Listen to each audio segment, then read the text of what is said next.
Balik lagi bersama channel tercinta kita ya, GMAT Indonesia, tempat kalian belajar GMAT dalam bahasa Indonesia, gitu ya.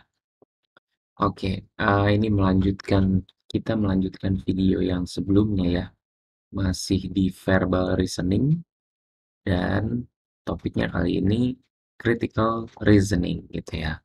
Jadi di video ini kalian bakal belajar bukan hanya belajar GMAT gitu ya, tapi juga belajar berpikir kritis gitu ya, supaya nantinya ke depannya ketika sudah menjadi pebisnis gitu ya, lulus dari business school, itu kita tidak gampang tertipu gitu ya, tidak gampang terpikat dengan cara-cara negosiasi para partner bisnis kita, kira-kira gitu ya. Dan juga supaya kita lebih lebih teliti dan lebih lebih bisa melihat dengan jelas laporan-laporan dari katakanlah dari anak buah kita gitu ya atau partner kerja kita gitu ya. Kira-kira seperti itu. Jadi sangat berguna skill ini, critical reasoning ini eee, untuk berbisnis dan kehidupan secara umum sebenarnya, tidak hanya untuk GMAT ya. Oke, tanpa basa-basi kita lanjut saja ya. Ya, jadi apa yang akan kita pelajari hari ini? Kita akan pelajari verbal reasoning masih sama. Jadi uh, verbal reasoning itu ada banyak gitu ya. Ada reading comprehension, ada critical reasoning, ada sentence correction. Nah, di video yang sebelumnya kita sudah ada sentence correction ya, yang mana itu sebenarnya membenahi kalimat gitu ya. Nah, sekarang kita belajar critical reasoning yang kurang lebih adalah berpikir kritis gitu ya. Oke, ya. Jadi apa itu verbal reasoning? Ya, verbal reasoning itu bagaimana kalian belajar berbahasa gitu ya. Belajar berbahasa dengan makna dan arti yang jelas, akurat, dan presisi. Dan maksudnya apa berbahasa di sini?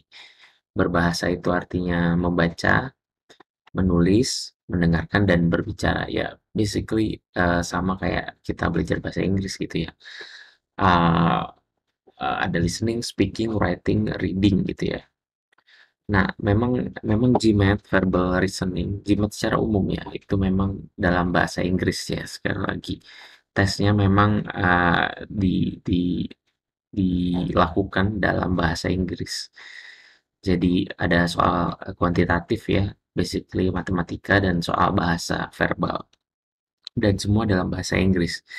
Namun karena di video ini gue mau coba mengajarkan basic konsepnya gitu ya, supaya teman-teman bisa menangkap apa sih yang dites, yang apa sih yang diuji oleh pembuat tes GMAT ini di aspek critical reasoning gitu. Nah, supaya kita dapat essence-nya, supaya dapat esensinya, belajar critical reasoning itu seperti apa, maka di learn the basics ini gue bakal uh, membuat soal gitu ya, soal pura-pura gitu ya, soal dalam bahasa Indonesia buatan gue sendiri, jadi bukan soal original GMAT atau soal tiruan GMAT dalam bahasa Inggris, tapi ini benar-benar soal murni buatan gue sendiri dalam bahasa Indonesia. Tapi yang mau gue coba uh, highlight gitu ya, yang mau gue coba sorot adalah bagaimana kita bisa melihat apa yang sebenarnya dites oleh GMAT gitu ya di aspek critical reasoning ini gitu ya, di jenis tes critical reasoning ini. Oke, jadi nanti bakal ada contoh-contoh soal kurang lebih sama kayak waktu kita belajar sentence correction ya di video yang sebelumnya. Di mana ada soal-soal dalam bahasa Indonesia gitu ya yang kita translate dalam bahasa Inggris dan kita melihat kita mendigest uh, esensinya apa yang dites di GMAT ini sama, jadi akan seperti itu. Oke lah, udah 5 menit nih basa-basi. Jadi kita ah, lanjut ke soal kita. Gue mau start dengan topik yang seru gitu ya, topik politik gitu. Ya, kita belajar critical reasoning. Mulai di sini kita belajar critical reasoning. Jadi nanti critical reasoning itu soalnya akan ada seperti ini. Kira-kira ya. ah Presiden Jokowi, jadi ini kita dikasih namanya prompt gitu ya. Ini namanya prompt. Teks stimulus gitu ya. Prompt atau stimulus, bukan stimulus duit tapi ya stimulus informasi gitu ya. Presiden Jokowi menggunakan peci pada saat upacara kemerdekaan RI. Nah, itu dia promptnya gitu ya. Lalu kita nanti dihadapkan dengan sebuah pertanyaan. Ini bentuk soal critical reasoning ya, mirip-mirip seperti ini, tapi dalam bahasa Inggris di Jimat.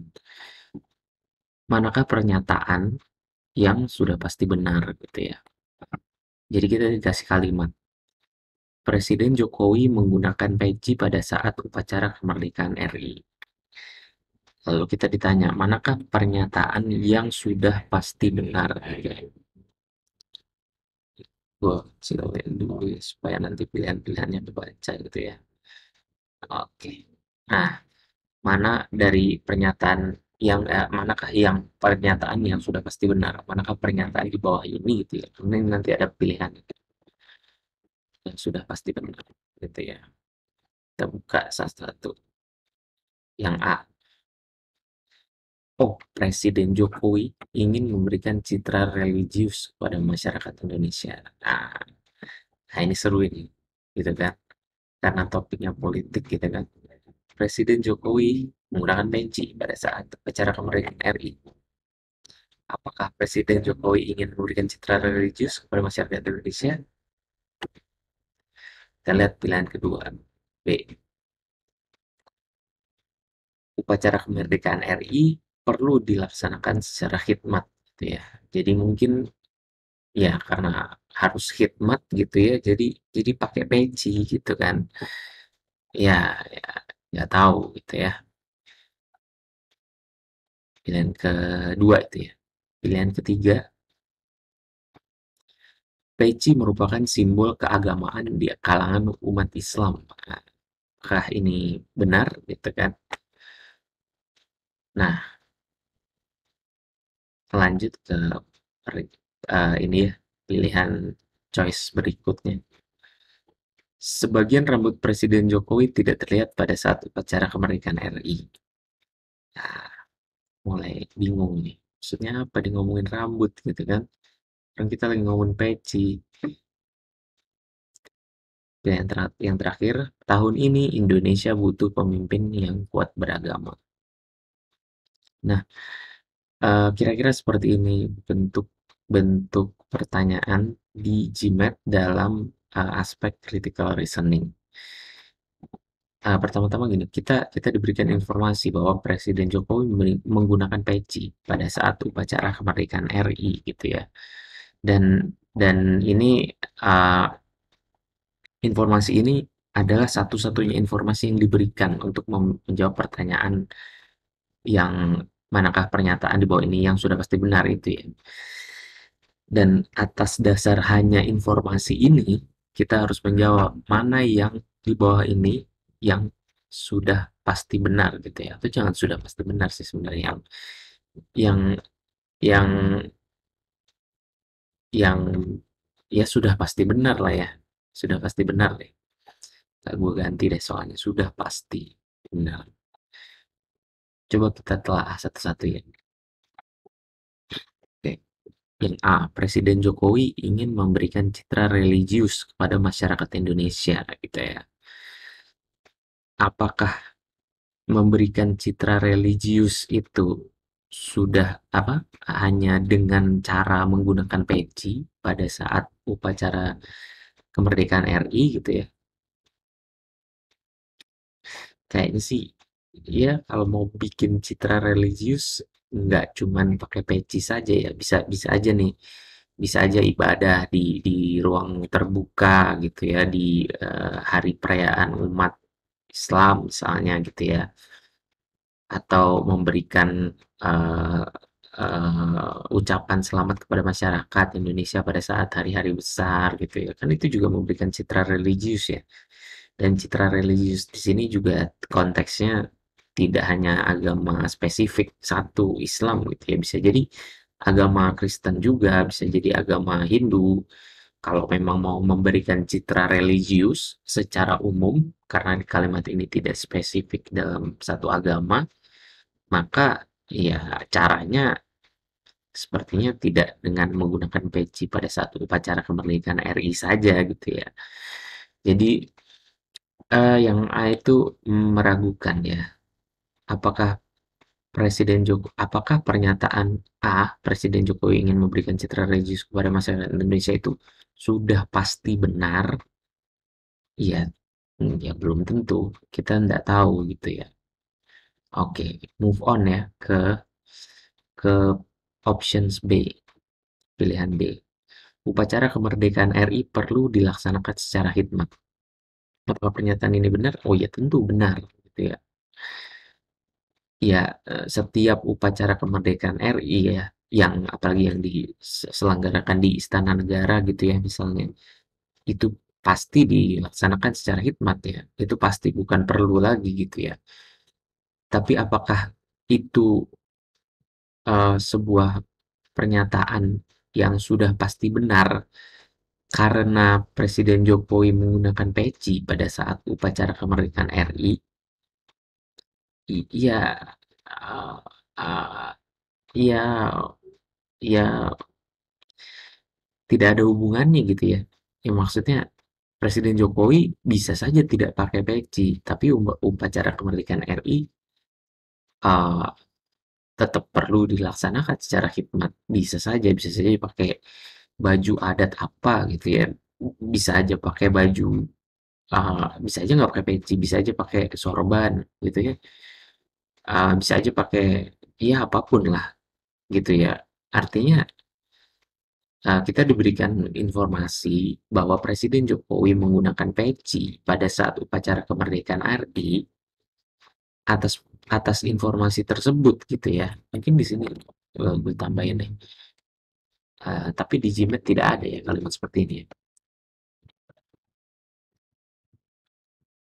Seperti ini begitu. Tapi di Gmail itu tidak ada kalimat ini ya. Tidak akan pernah ada kalimat seperti ini. Nah, jadi ya perlu dilaksanakan secara hikmat, tapi apakah itu sebab dari Presiden Jokowi menggunakan peci? Ya tidak ada hubungannya. Jadi apakah upacara kemerdekaan RI perlu dilaksanakan secara hikmat? Ya, apakah ini pernyataan ini sudah pasti benar gitu ya atas informasi di atas? Ya, eee, mungkin suatu kali gitu ya pada saat Indonesia baru umur 5 atau 10 tahun, kita belum bisa melaksanakan upacara sebegitu hikmatnya juga gitu ya.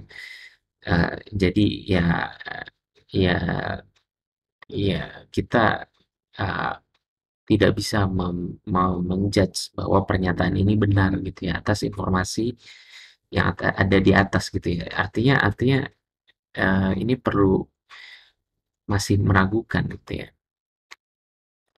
Ya, kita lanjut ke options C gitu ya. Oke, options C, peci merupakan simbol keagamaan di kalangan umat Islam. Apakah ini sudah pasti benar banget gitu ya? Eee, iya iya, orang Islam ya, apa ya, kalangan umat Islam gitu ya, mau mau mem membuat sebuah simbol keagamaan ya dalam bentuk pakaian gitu ya misalnya, ya bisa saja dia pakai sorban gitu ya. Ya bisa saja dia pakai ya bisa saja dia botak terus berjenggot gitu ya. Dia mau membuat simbol keagamaan dalam dalam bentuk tampilan gitu ya, tampilan karakter, eee, manusia gitu ya. baju atau acara menumbuhkan eh, rambut atau jenggotnya gitu ya. Ya bisa saja kan, artinya peci merupakan simbol keagamaan di kalangan umat Islam, ya belum tentu pasti benar banget gitu ya. Dan eh, ya informasi apa yang sudah pasti benar? Maksudnya si Presiden Jokowi menggunakan peci pada saat upacara kemerdekaan RI, apakah menjadikan peci merupakan simbol keagamaan di kalangan umat Islam gitu? Ya, ya bisa aja peci memang sudah tradisi presiden gitu ya. Presiden di mana-mana kan fotonya kalau di ruangan gitu ya selalu pakai peci. Ya memang sudah tradisi mungkin gitu ya. Memang sudah menjadi budaya atau kultur gitu ya mungkin, atau memang ada dress code-nya yang sudah ditetapkan oleh Kementerian Sekretariat Negara mungkin, kita nggak tahu kan. Artinya apakah sudah pasti benar peci merupakan simbol keagamaan di kalangan umat Islam karena digunakan oleh Presiden Jokowi pada saat upacara kemerdekaan RI? Belum tentu gitu ya. Belum tentu. Next ke pilihan D gitu ya. Presiden Jokowi menggunakan peci pada saat upacara kemerdekaan RI. Apakah sebagian rambut Pak Presiden Jokowi tidak terlihat pada saat upacara kemerdekaan RI? Ada nggak peci transparan ya? Gue tanya sekali. Mungkin ada peci transparan ya, yang kita bisa tetap agak sedikit banyak melihat rambutnya gitu ya, rambutnya Presiden Jokowi pada saat beliau memakai gitu ya. Tapi kalau pernyataannya sebagian rambutnya beliau tidak terlihat pada saat upacara kemerdekaan RI karena beliau menggunakan peci. Iya benar, kalaupun pecinya agak-agak transparan gitu ya misalnya. Tapi kan peci itu ya secara umum definisi peci adalah sesuatu yang dipakai di kepala, dan ya pasti pasti ya setransparan-transparan mungkin bahannya ya, bahan pecinya. Pasti sebagian rambutnya Pak Presiden Jokowi tetap tidak terlihat pada saat upacara kemerdekaan RI gitu ya. Apakah sudah pasti benar gitu ya bahwa sebagian rambut Presiden Jokowi tidak terlihat pada saat upacara kemerdekaan RI?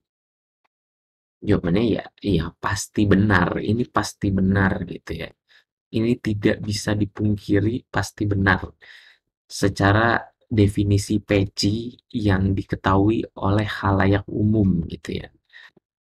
Nah, jadi ini jawaban yang benarnya sejauh ini karena kita belum mengevaluasi option A. Option A, tahun ini Indonesia butuh pemimpin yang kuat beragama. Apakah pernyataan ini sudah pasti benar karena Presiden Jokowi menggunakan peci pada saat upacara kemerdekaan RI? Iya, nggak ada hubungannya sama sekali. Ya, ya Presiden Jokowi mau pakai peci, tapi misalnya beliau tidak kuat beragama ya, ya, ya it's okay gitu ya, it's pilihan dia gitu. Jadi maksudnya gini, Presiden Jokowi menggunakan peci, apakah itu menjadikan pernyataan tahun ini Indonesia butuh pemimpin yang kuat beragama pasti benar? Ya nggak ada hubungannya. Mau gimana juga kalian tidak bisa menghubungkan gitu ya.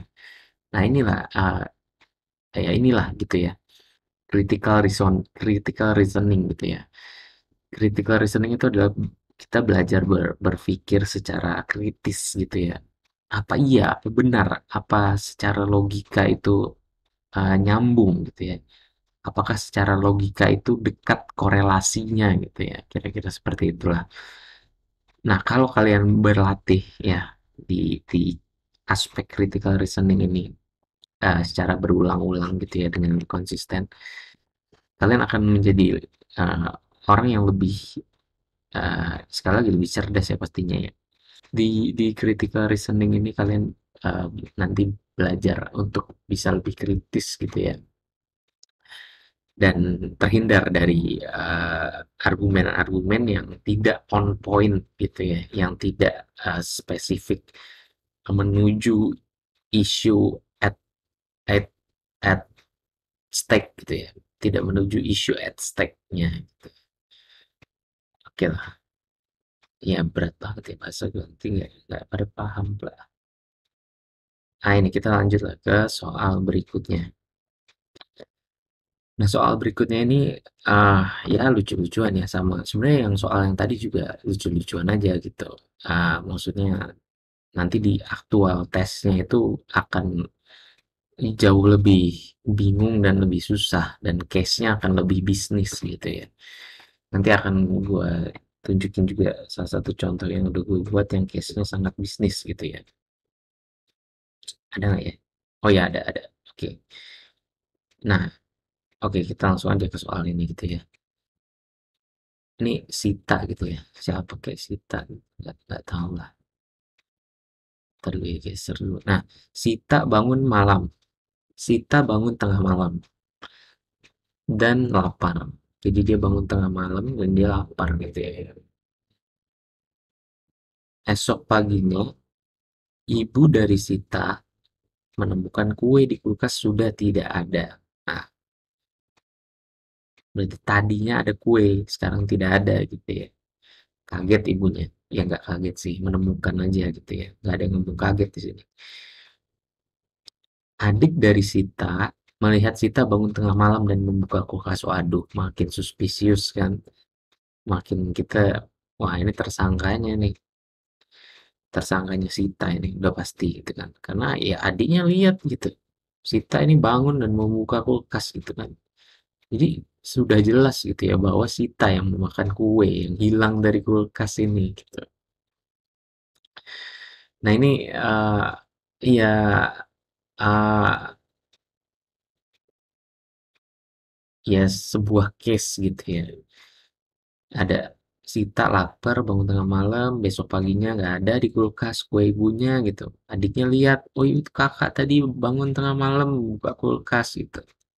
Terus kita sebagai observer pihak ketiga gitu ya, kita sebagai observer, sebagai penonton gitu ya, wah lu pasti Sita gitu, siapa lagi. Nah, kan biasanya gitu ya netizen. Nah janganlah seperti itu. Terus kemudian muncul pertanyaan, manakah yang paling melemahkan kesimpulan di atas? Kesimpulan di atas apa sih? Ya, kesimpulannya netizen gitu ya, bahwa Sita udah pasti yang makan kue yang hilang dari kulkas gitu. Manakah yang paling melemahkan kesimpulan di atas? Ceritanya kita mau jadi lawyer nih, belain Sita gitu ya. Maka kita harus mencari fakta yang relevan untuk bisa membela Sita, kalau lebih kayak gitulah. Nah, pertama, Sita mengaku tidak makan kue tengah malam. Apakah itu melemahkan dugaan kita? Ya, nanti kita evaluasi gitu ya. Nah, ya sebenarnya dengan Sita mengaku aja, Sita mengaku tidak memakan kue ya, ya, ya, ya nggak terus gitu juga. Jadi kita langsung tidak hilang dugaan kita gitu ya.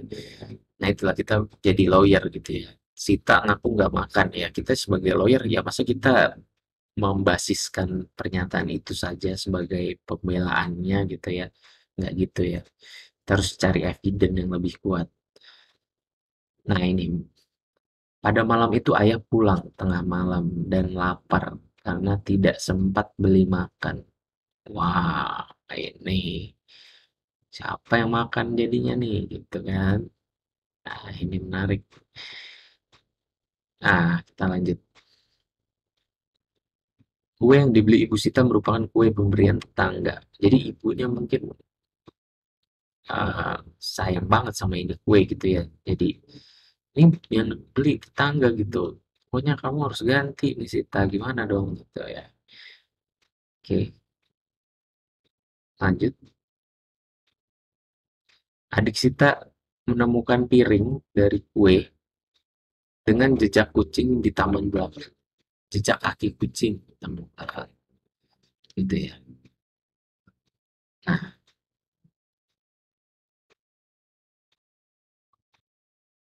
yang terakhir, di tengah malam itu, ibu dari Sita mendengar Sita bertelepon dengan suara mengunyah. Nah itu dia.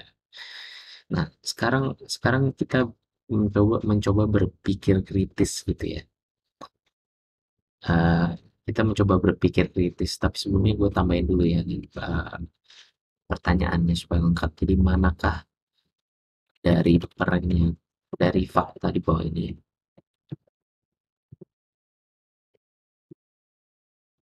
apabila benar gitu ya. Nah,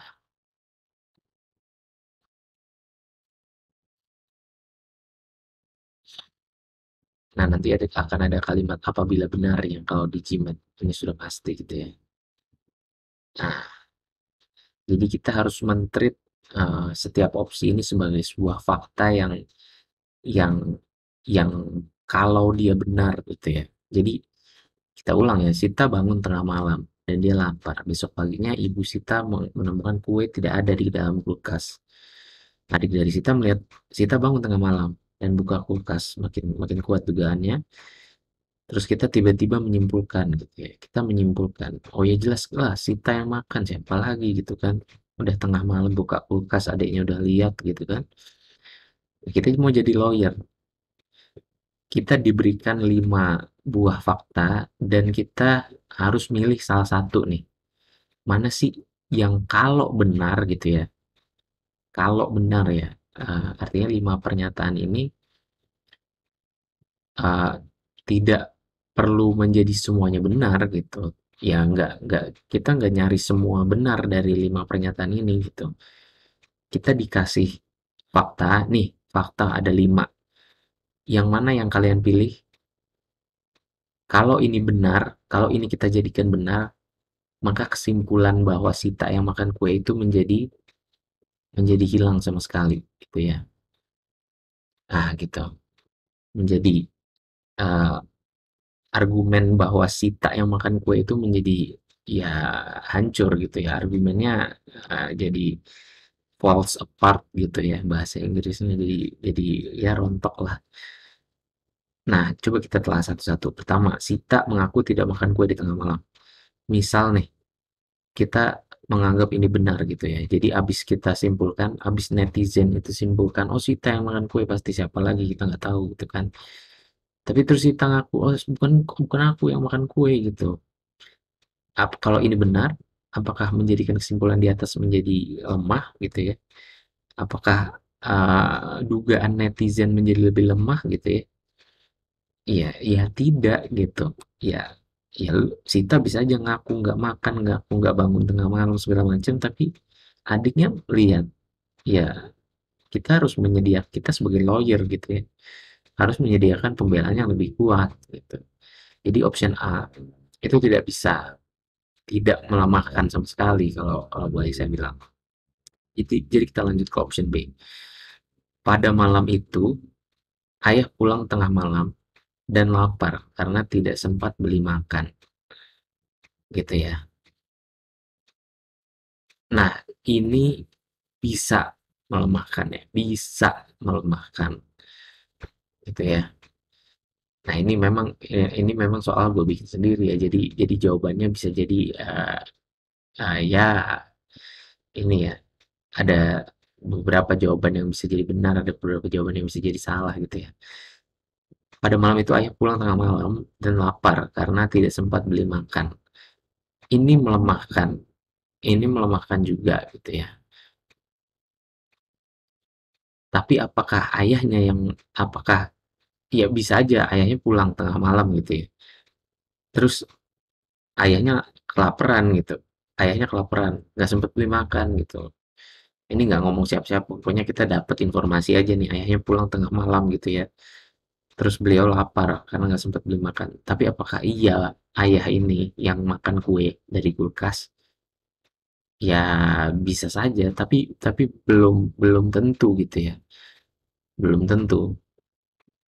Jadi iya, iya, iya, tapi bisa jadi ayahnya yang makan gitu. Tapi kita belum dapat eviden konkretnya nih. Kita belum dapat eviden konkretnya bahwa emang ayahnya yang makan gitu ya. Tapi bisa saja, artinya ini melemahkan. Option B ini melemahkan. Tapi apakah yang paling melemahkan dari fakta-fakta, 5 fakta yang disediakan ini? Ya belum tentu. Kita evaluasi dulu semuanya sampai selesai gitu ya. Oke, kita lanjut. Yang option C, kue yang dibeli Ibu Sita merupakan kue pemberian tetangga. Nah, ini ya biasa memang di Jimat akan ada opsi yang disediakan hanya untuk mengganggu cara alur berpikir kita gitu ya. Ini nggak ada hubungannya sama sekali. Ini tidak ada hubungannya sama sekali. Mau ini benar, mau ini salah, dugaan bahwa Sita yang makan kue dari kulkas itu nggak akan hilang gitu ya. Jadi kita ya ini nggak ngaruh, tidak melemahkan, tidak menguatkan. Ya basically it does nothing ya. Jadi kita skip. Option D, adik dari Sita menemukan piring dari kue dengan jejak kaki kucing di taman belakang. Nah, ini ini melemahkan jelas. Piringnya ada di taman belakang dan ada jejak kucingnya gitu ya. Jadi ya ya agak melemahkan gitu ya karena eh, Sita hanya bangun tengah malam dan membuka kulkas gitu ya, itu yang kita tahu. Lalu adik Sita menemukan piring dari kue dengan jejak kaki kucing di taman belakang dan ya bisa saja sih, bisa saja gitu ya. Bisa saja Sita makan kuenya, piringnya ditaruh di taman belakang, terus kucing lewat gitu ya. Itu bisa saja gitu. Tapi apakah option D ini melemahkan? Melemahkan. Tapi apakah option D ini yang paling melemahkan? Belum tentu. Nah, gitu ya. Jadi cara cara berpikirnya gitu. Oke, ini melemahkan, tapi apakah yang paling melemahkan? Karena yang ditanya oleh soalnya yang paling melemahkan, gitu ya. Jadi ini melemahkan, oke. Tapi apakah yang paling melemahkan? Kita belum tahu, gitu ya. Oke, kita lanjut di option E. Di tengah malam itu, ibu dari Sita mendengar Sita bertelepon dengan suara mengunyah. Nah, kalau ini kebalikannya gitu ya. Yang kita kan nyari untuk membela Sita gitu ya. Kalau kita dapet fakta ini ya ini makin salah dong Sitanya. Kita gagal sebagai lawyer gitu ya. Kalau lawyer dapat informasi kayak gini sedih lawyernya. Makin susah saya kerja gitu kan ya. Ya makanya saya minta bayaran lebih mahal gitu kan ya. Jadi option A ini kategorinya menguatkan. Jadi kalau kalau kita setelah kita evaluasi gitu ya, yang option A itu basically does nothing gitu ya, does nothing, tidak tidak berpengaruh, ya nggak ngaruh gitu ya, jangan does nothing deh, nggak ngaruh gitu ya, emang kurang deh gini aja, nggak ngaruh bos itu. Yang option B ini melemahkan gitu ya. Nah ini nggak kelihatan ya, coba dikecil. Nah, nah melemahkan gitu ya. Yang ini apa ini, kue yang diberikan Ibu Sita ini nggak ngaruh ini. Adik dari Sita menemukan piring, ini melemahkan, jelas. Di tengah malam itu, ibu dari Sita mendengar suara ini menguatkan. Nah, karena kita ditanya yang paling melemahkan gitu ya, yang mana, maka kita harus pilih dari opsi B sama opsi D gitu ya. Nanti pun di Cimen akan seperti ini gitu. Jadi, jadi, nah ini kita geser dulu lah ya. gitu ya kelihatannya soalnya. Nah, jadi, eee, kita kita, eee, harus evaluasi opsi B dan D ini ya, yang mana yang benar gitu ya. Nah, tadinya, kalau kita lihat gitu ya, pada malam itu ayah pulang tengah malam dan lapar karena tidak sempat beli makan. Ini menguatkan gitu, melemahkan sampai dengan kita bisa nanya ke ayahnya gitu ya. Ayah, beneran makan nggak? Nah, gitu. Ini melemahkan sampai dengan kita nanya ayah gitu ya. Tapi kalau kita nemu piring kuenya dengan jejak kaki kucing di taman belakang gitu ya. Jadi ini kuenya nih di taman belakang udah ada jejak kaki kucingnya gitu ya. Dan iya bisa saja sih si Sita ini me, ini ya me- menduga apa memakan kuenya terus ditaruh lah itu piringnya di bawah taman belakang terus kucing lewat gitu ya kebetulan. Tapi ini sangat sangat sangat unlikely gitu ya. Bisa juga nih, bisa juga uh, Sita um, ya makan kuenya terus dia nggak habis terus dia taruh piringnya di bawah terus sisanya dihabiskan kucing, bisa saja. Semua bisa memang seperti itu ya, jadi case hukum juga seperti itu ya, semua ada celah gitu ya. Tapi di sisi ini, di sisi opsi D, itu kita tidak bisa nanya kucingnya yang jelas. Jadi akan menjadi lebih melemahkan opsi yang D gitu ya.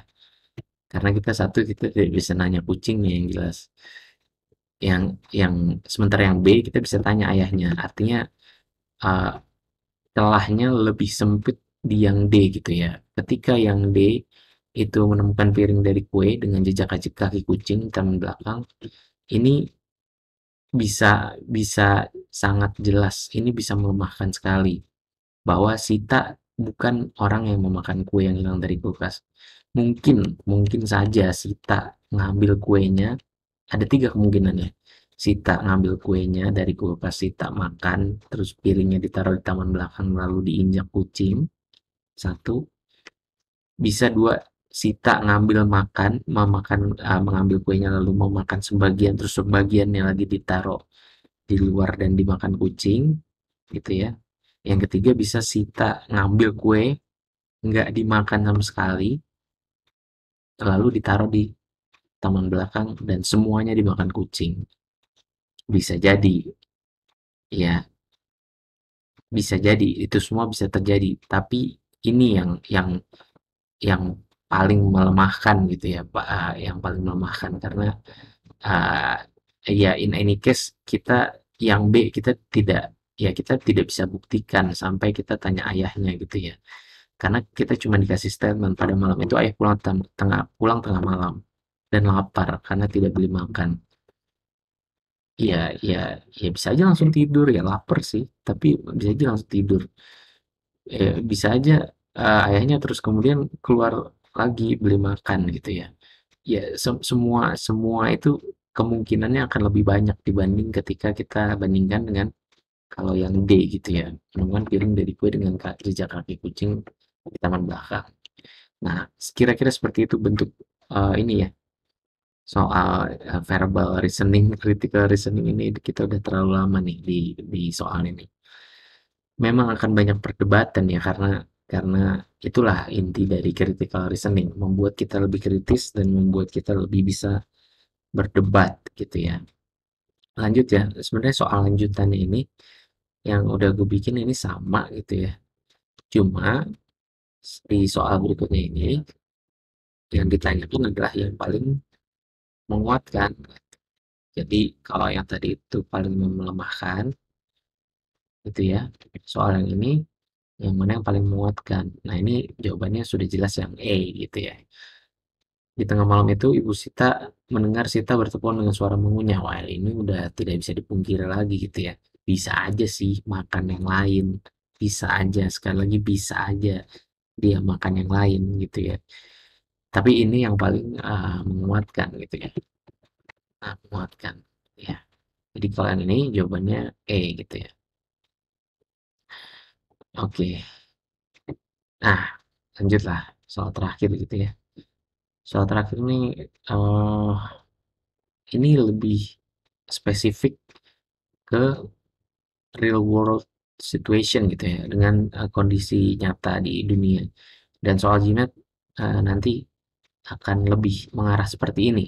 Soalnya akan real, berkaitan dengan bisnis gitu ya. Tahun 2019, bisnis kue milik Rosa tidak mengalami kenaikan pendapatan yang besar. Jadi tidak ada tambahan pendapatan yang besar nih. Bisnisnya gitu-gitu aja ya. Pendapatan tahun 2018-nya 100 juta misalnya, 100 juta rupiah. Tahun 2019-nya ya 105 juta rupiah lah, cuma naik 5 juta. Tidak ada kenaikan yang besar gitu ya. Atau mungkin sama 100 juta juga gitu ya. Pokoknya nggak ada kenaikan yang besar jadi 10 kali lipat atau gimana gitu ya. Namun di tahun 2020, Rosa bisa membeli rumah dan mobil baru. Wah, apa nih? Kok bisa beli rumah dan mobil baru tiba-tiba gitu kan? Pandemi di tahun 2020 meningkatkan konsumsi makanan ringan oleh masyarakat yang bekerja dari rumah. Hmm, mungkin ada kaitannya gitu ya. Pandemi di tahun 2020 meningkatkan konsumsi makanan ringan ya oleh masyarakat yang bekerja dari rumah. Sudah jelas bahwa Rosa dapat membeli rumah dan mobil baru karena meningkatnya industri pangan Indonesia di tengah pandemi tahun 2020. Wow, gitu ya. Jadi ya kalian kalau mau ah untung pendapatannya bisnis kue aja gitu. Ini mumpung lagi pandemi gitu ya. Kalau orang yang mikirnya pendek langsung kayak gitu pasti mikirnya. Ya, jadi oh ya udah bisnis kue dah cepet-cepet. Ketika lihat berita seperti ini ya, wah Rosa bisa beli rumah baru, mobil baru nih karena jualan kue pandemi nih. Udah kita ikutan lah bisnis kue. Itu tidak seperti itu. Sekali lagi itu tidak seperti itu. Kita bisa lihat di sini ada gap antara pengambilan antara premis yang diberikan, antara fakta yang diberikan dengan kesimpulan yang ditarik gitu ya. Jadi ya Rosa nggak pernah dapat kenaikan pendapatan yang besar gitu ya. Tahun 2019 nggak ada kenaikan pendapatan yang besar, tapi tahun 2020 dapat membeli rumah dan mobil baru. Tiba-tiba pandemi yang meningkatkan konsumsi makanan ringan oleh masyarakat yang bekerja di rumah. Iya benar, tapi apakah Rosa bisa beli rumah dan mobil baru karena itu? Karena meningkatnya industri pangan Indonesia di tengah pandemi tahun 2020? Ya, kita kita nggak tahu. Bisa jadi benar gitu ya. Iya, kalaupun benar ya ya rezekinya Rosa gitu kan ya. Nah, di sini pertanyaannya bukan melemahkan, bukan menguatkan, dan juga bukan yang mana yang pasti benar gitu ya. Tidak seperti tiga soal sebelumnya. Pertanyaannya seperti ini. Manakah asumsi yang digunakan dalam menarik kesimpulan di atas gitu ya. Kita ditanya asumsinya. Si orang yang bercerita bahwa sudah jelas Rosa dapat membeli rumah dan mobil baru karena meningkat industri pangan di Indonesia di tengah pandemi. Yang menarik kesimpulan itu berasumsi apa dalam dalam menarik kesimpulan itu? Given the fact gitu ya, setelah diberikan fakta-fakta di atas. Yang pertama, iya, Rosa adalah pekerja yang giat dan bisnisnya memang sudah besar. Ya, apakah itu asumsi yang digunakan untuk menarik kesimpulan itu? Ya, oke, Rosa pekerja yang giat dan bisnisnya memang sudah besar. Tapi apakah kalau kita diberikan statement itu, terus kemudian kesimpulan yang ditarik menjadi lebih valid? Belum tahu. Nanti kita evaluasi. Opsi yang B, pandemi di tahun 2020 tidak meningkatkan konsumsi makanan berat oleh masyarakat. Iya, makanan ringan meningkat. Oke, makanan berat tidak meningkat gitu ya. Iya, iya, iya, iya. Apakah itu asumsi yang digunakan? Belum tahu. Nanti kita evaluasi. Kue yang diproduksi Rosa adalah industri pangan satu-satunya di Indonesia. Apakah itu? Ya, Nanti kita evaluasi, kita lihat dulu opsinya semua ya. Yang D, Budi memiliki keluarga besar yang seluruhnya bekerja dari rumah dan membeli kue buatan Rosa, gitu ya.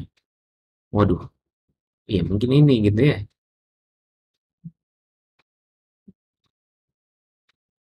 Di tengah malam, ibu dari kok ibu dari Sita lagi nih, aduh, ini bukan ini harusnya pilihannya. Ya udahlah, 4 pilihan aja lah ya.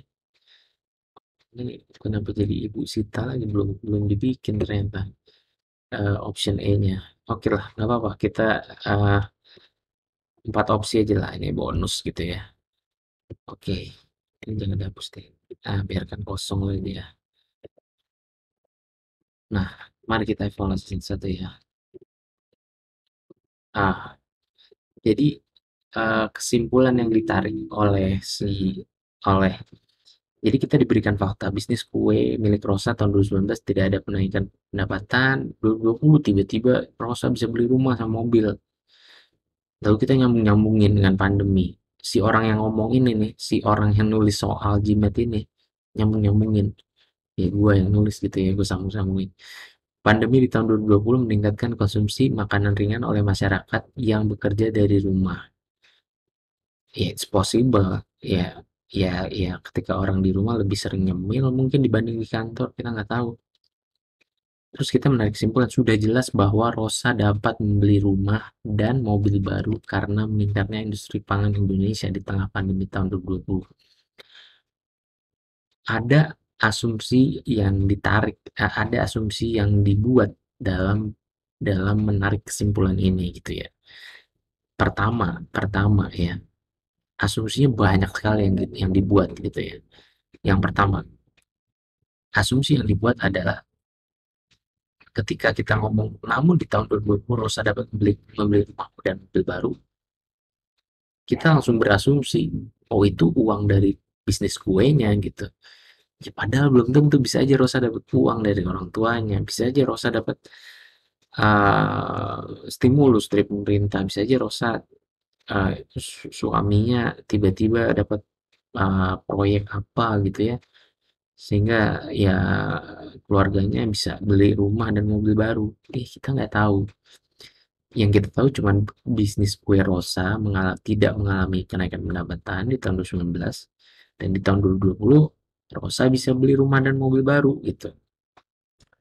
Lalu ada pandemi. Pandemi di tahun 2020 meningkatkan konsumsi makanan ringan oleh masyarakat yang bekerja dari rumah. Wah, makin makin yakin kita, wah ini pasti gara-gara bisnis kuenya Rosa ini. Iya apa iya gitu. Sekarang gini, pandemi di tahun 2020 meningkatkan konsumsi makanan ringan oleh masyarakat yang bekerja dari rumah. Masyarakat bekerja dari rumah beli cemilan gitu ya, makanan ringan, cemilan banyak karena ya mungkin mungkin kita nggak tahu, kita nggak bisa membuktikan, mungkin masyarakat makan makan cemilan lebih banyak ketika di rumah dibanding di kantor gitu ya. Tapi sekali lagi, apakah bisnis kuenya Rosa ini, ada kesimpulan yang diambil di sini, ada asumsi yang diambil di sini. Apakah bisnis kuenya Rosa itu merupakan bisnis makanan ringan yang paling laku gitu ya? Apakah bisnis kuenya orang lain itu nggak dibeli sama masyarakat Indonesia, jadi yang bisa beli rumah itu Rosa doang, yang bisa beli rumah dan mobil itu Rosa doang? Apakah tidak ada bisnis makanan ringan lain di luar sana yang mungkin dibeli oleh masyarakat, yang yang tidak sebegitu eh, sebegitu mungkin ya membuat Rosa membeli rumah dan mobil baru? Nah, di sini mulai bingung kan, maksudnya kita mulai mendapatkan poinnya. Ya emangnya konsumsi makanan ringan itu memangnya orang belinya dari Rosa doang, sampai-sampai Rosa jadi kaya banget, sampai bisa beli rumah dan mobil baru, cuma karena bisnis kue dan kebetulan pandemi. Emangnya nggak ada orang jualan konsumsi makanan ringan lain? Nah, Mulai kan, mulai terlihat jelas asumsinya. Jadi terus kesimpulannya gitu ya, sudah jelas bahwa Rosa dapat membeli rumah dan mobil baru karena meningkatnya industri pangan di Indonesia, industri pangan Indonesia di tengah pandemi 2020. Industri pangan itu apakah konsumsi makanan ringan doang? Apakah industri pangan itu hanya makanan ringan saja? Kan industri pangan bisa saja apa ya, hasil tani, beras, kentang, jagung, bisa saja industri bumbu dapur ya, industri MSG, industri garam gitu ya, industri pangan. Di sini juga ada asumsi yang dibuat si si pembuat soalnya, ini gua gitu ya, pembuat soalnya kebetulan bukan orang jimat gitu ya, mengasumsikan bahwa industri pangan itu hanya makanan ringan saja. Nah, itulah asumsi-asumsi yang diambil dalam pembuatan argumen ini gitu ya. Jadi asumsinya adalah satu, Rosa bisa membeli rumah dan mobil baru karena bisnis kuenya. Itu dari kalimat satu ke kalimat dua ya. Yang kedua, asumsi yang kedua adalah Rosa itu adalah makanan ringan satu-satunya. Ya, orang yang punya bisnis makanan ringan satu-satunya di Indonesia. Gitu ya. Asumsi yang ketiga adalah ya, industri pangan itu cuman makanan ringan saja, makanan berat nggak dihitung, hasil tani nggak dihitung, bumbu nggak dihitung, industri garam, industri MSG nggak dihitung. Nah, itulah asumsi yang dibuat. Nah, dari empat pilihan di bawah ini, dari asumsi-asumsi yang ada tadi, yang kita sudah berhasil identifikasi, mana sih yang merupakan salah satu yang digunakan? Nah, jawabannya itu yang C sebenarnya. Iya kan? Kalau kue yang diproduksi Rosa itu benar-benar merupakan industri pangan satu-satunya di Indonesia gitu ya. Jadi di Indonesia ini nggak ada lagi yang bikin makanan ringan, nggak ada yang bikin MSG, nggak ada yang bikin garam, nggak ada yang bikin hasil tani, cuma kue Rosa aja gitu. Semuanya sisanya impor misalnya. Artinya, ya apakah apakah kue yang diproduksi Rosa ini satu-satunya industri pangan yang ada di Indonesia?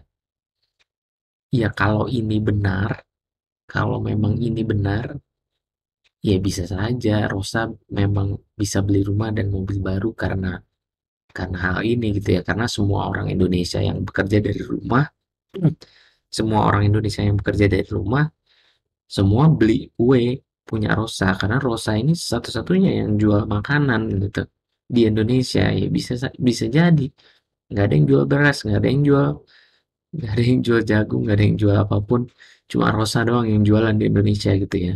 Dan Rosa merupakan satu-satunya industri pangan di Indonesia. Nah, ini pasti ya kita bisa justifikasi apabila ini case-nya, maka sudah jelas benar Rosa bisa beli rumah dan mobil baru karena industri pangan meningkat di Indonesia di tengah pandemi. Nah, inilah asumsi yang digunakan oleh si pembuat argumen yang membuat dia bisa menarik kesimpulan bahwa Rosa bisa beli rumah dan mobil baru karena industri pangan di Indonesia meningkat di tengah pandemi gitu ya. Jadi ini tidak memperkuat atau tidak melemahkan, tidak seperti soal-soal sebelumnya gitu ya. Tapi uh, ini di ini fakta bahwa kue yang diproduksi Rosa adalah industri pangan satu-satunya di Indonesia adalah asumsi yang digunakan, yang tidak tertulis dalam argumen di atas, sehingga membuat pemilik argumen bisa menarik kesimpulannya gitu ya. Kira-kira seperti itu. Nah, yang lain ini tidak ngaruh ya. Rosa kerja yang giat nggak ngaruh gitu ya. Ini bukan asumsi yang diambil. Pandemi tahun dulu tidak meningkatkan makanan berat, ini juga bukan gitu ya. Budi punya keluarga besar yang seluruhnya bekerja di rumah. Oh, jadi revenue pendapatan Rosa meningkat karena keluarganya Budi beli kue semua dari Rosa ya. Ya mungkin, tapi apakah itu membuat Rosa bisa beli rumah dan mobil baru gitu ya? Maksudnya ya apakah kita bisa justify Rosa itu bisa beli rumah dan mobil baru karena meningkatnya industri pangan? Apakah industri pangan itu penikmatnya ya? Apakah industri pangan itu pe, pengkonsumsinya, penikmatnya hanya keluarga Budi saja, keluarga besarnya Budi? Enggak gitu. Jadi ini bukan asumsi yang digunakan gitu ya. Asumsi yang digunakan adalah kalau kue yang diproduksi Rosa ini adalah satu-satunya di Indonesia, maka jelas, jelas sekali Rosa bisa beli rumah dan mobil karena industri pangan di Indonesia meningkat. Karena dia doang yang bisa produksi kue. Karena dia doang yang punya industri pangan gitu ya di Indonesia, itu jelas. Nah, kira-kira ya ini soal terakhir ya. Sudah hampir 1 jam ini ya. Jadi ya kira-kira seperti itu. eh Gambaran dari ini ya, dari GMAT Critical Reasoning. Ya sebelum ini menginjak 1 jam, ya gue pengen mengajak kalian untuk explore lagi video-video di channel GMAT Indonesia, dan subscribe ya tentunya ya untuk nanti ada in-depth pembahasan dari soal-soal lainnya, tentu yang soalnya dalam bahasa Inggris gitu ya, aktual GMAT questionsnya. Jadi kita bisa lebih tahu seperti apa soal critical reasoning dan kita bisa lebih menangkap esensinya. Esensinya apa sih GMAT ini mengetes critical reasoning? Nah, kira-kira seperti ini yang dites. Yang dites adalah kemampuan berpikir secara kritis, mendeteksi argumen, mana kelemahannya, mana mana kekuatannya, mana asumsi yang digunakan gitu ya. Menarik kesimpulan yang sudah pasti benar gitu-gitu ya. Nah, itulah yang di mental mental business school yang dicari oleh pembuat tes GMAT gitu ya, untuk menyaring mental mental bisnis yang seperti itu. Oke, terima kasih ya sudah menonton videonya, panjang sekali ya 1 jam ya. Sebenarnya gue pengen bisa ngajarin dengan durasi yang lebih singkat, tapi ya apa boleh buat. Memang sesulit itu critical reasoning di GMAT. Jadi ya nggak apa-apa, ini introduction. Nanti kedepannya kalau kita uh, bisa in depth lagi dengan soal yang aktualnya, makin makin kelihatan nanti esensi dari apa yang dites oleh tes GMAT itu. Ya udah sekian, terima kasih sudah menonton ya. Uh, Silakan explore video-video lain.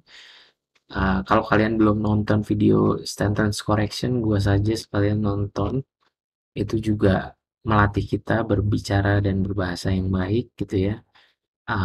Ini kalau critical reasoning melatih kita berpikir kritis, kalau sentence correction melatih kita berbahasa dengan jelas, akurat dan presisi ya, sama dengan yang tadi udah gue jelaskan. Selanjutnya ya gue akan coba buat video terkait reading comprehension ya, yang mungkin kalian pikir gampang gitu ya, tapi di GMAT stylenya agak sedikit berbeda gitu ya. Oke, ini sudah 1 jam lebih. Sekali lagi terima kasih sudah nonton. Terima kasih. Subscribe ya jangan lupa, dan see you on the next video.